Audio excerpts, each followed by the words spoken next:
Hello बच्चों, प्रश्न को पढ़ते हैं। यहाँ पर हमें प्रश्न दिया गया है, निम्नलिखित आंकड़ों से वर्ष 1995 को आधार वर्ष मानकर वर्ष 1999 का निर्वाह सूचकांक ज्ञात कीजिए। हमें वस्तुएं दी गई हैं A, B, C, D, E। यहाँ पर 5 वस्तुएं दी गई हैं, इनकी मात्रा किलोग्राम में दी है और वर्ष ये आधार वर्ष हो गया और जो 90 में तो यहाँ पर जो लागत दी है प्रति किलोग्राम के हिसाब से और पुनः ये इधर दी गई इसमें चालू वर्ष में। तो इसको हमें ध्यान में रखकर हमें सूचकांक ज्ञात करना है कि कितना होगा। तो सबसे पहले हम इसको हल करने से पहले सूचकांक की मुख्य अवधारणा को समझ लेते हैं, फिर इसको हल करते हैं। मुख्य अवधारणा इसकी इस प्रकार से है। मुख्य अवधारणा, क्योंकि हमें सूचकांक ज्ञात करना है, निर्वाह सूचकांक। तो निर्वाह सूचकांक क्या होता है उसके बारे में थोड़ा सा समझ लें। निर्वाह सूचकांक को फिर हम इसको आराम से हल कर लेंगे। तो यहाँ पर हम जानते हैं कि निर्वाह सूचकांक क्या होता है। निर्वाह सूचकांक से किसी भी समूह या वर्ग के लोगों की किसी समय जीवन निर्वाह में किसी समय में जीवन निर्वाह यानी जीवन निर्वाह के लिए जो चीज़ों की आवश्यकता होती है,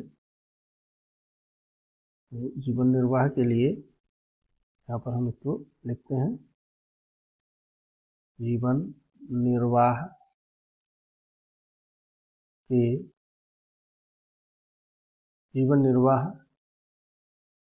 के लिए खर्च में आधार वर्ष, जो वर्ष माना गया है, आधार वर्ष की तुलना में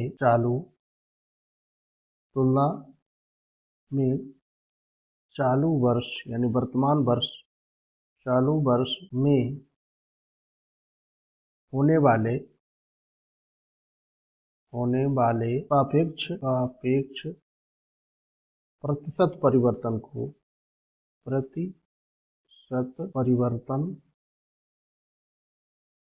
को जीवन निर्वाह सूचकांक कहते हैं। जीवन निर्वाह सूचकांक कहते हैं, जीवन निर्वाह सूचकांक है।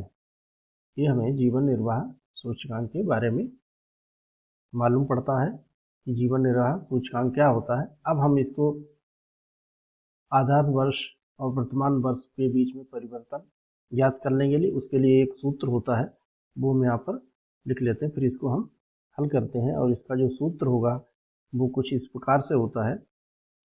इसका जो सूत्र है यानी निर्वाह सूचकांक का, निर्वाह सूचकांक बराबर होगा यहाँ से सिग्मा P1 गुणे Q0 और बटे सिग्मा P0 Q0 गुणे 100। तो यहाँ पर हमें जो हल करना है वो आधार वर्ष में दिया गया है 95।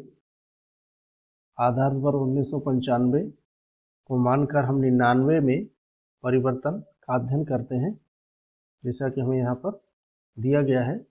ये आधार वर्ष है 1995 और चालू वित्त वर्ष जिसमें हमें गणना करनी है वो है 1999।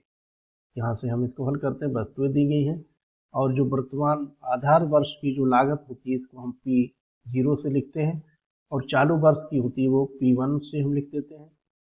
और जो भार हो जाता है इनकी गुणा कर लेते हैं। आधार वर्ष के जो यहाँ पर जो मात्रा है इसको हम Q0 से लिख देते हैं, क्वांटिटी, और ये P1 P0 और यहाँ से इनकी हम गणना करेंगे। तो यहाँ से हम देखते हैं कि यहाँ से हमें ज्ञात करना है वर्तमान में जो लागत दी गई है उसकी चालू वर्ष में ये दी है 12, 07, 15, 35 और 15, ये हमें किया गया है। अब हम इसका भार निकाल लेते हैं पहले। तो भार हो जाएगा यहाँ से, हम देखते हैं कि इसकी 20 और 15 की गुणा हो जाएगी 300। इसी प्रकार से इसकी गुणा हो जाएगी 80 और इसी प्रकार से 240 आ जाएगा।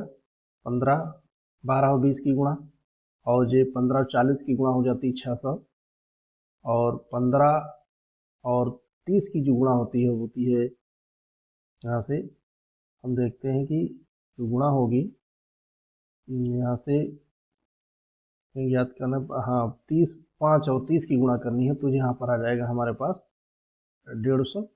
और इस प्रकार से इसको जो हम टोटल करेंगे सिग्मा, इसकी कुल लागत यानी भार